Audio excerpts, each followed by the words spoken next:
আসসালামু আলাইকুম। এই যে দেখেন, কাজের ফাঁকে ফাঁকে খেজুর গাছের কাজও করা লাগে। ইনশাল্লাহ খেজুর গাছে বাধা আসছে, 8টা বাধা আসছে। ইনশাল্লাহ বাধাগুলা 3-4 দিনের মধ্যে পরায়ণ করাতে হবে। কাঁটাগুলা সাফ করতেছি।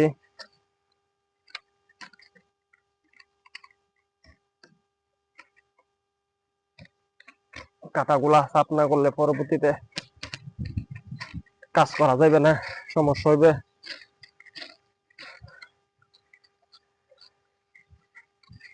নিজের সুবিধার্থে কাঁটাগুলা কাটতাছি।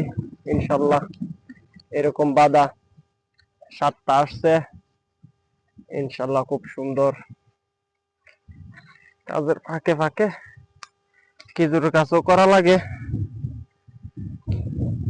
খেজুর গাছ বেশি নাই, 7টা খেজুর গাছ। আগে যে লোক আসিল যত্ন টত্ন করে নাই, খেজুর আসে নাই। 4 বছর আগে খেজুর আসছিল, 4 বছর খেজুর আসে নাই, 4 বছর যত্ন নাই। ইনশাল্লাহ আসার পর থেকে যত্ন নেওয়া শুরু করছি। এখন ইনশাল্লাহ 7টা গাছের মধ্যে 7টাতে ইনশাল্লাহ ফল আসবে। মোটামুটি 4টাতে আইসা গেছে। ফল আসার পরে কিভাবে পরাগায়ন করা হয় সেটাও ইনশাল্লাহ আপনাদেরকে দেখাবো। ইনশাল্লাহ সাথে থাকবেন, লাইক কমেন্ট শেয়ার করবেন।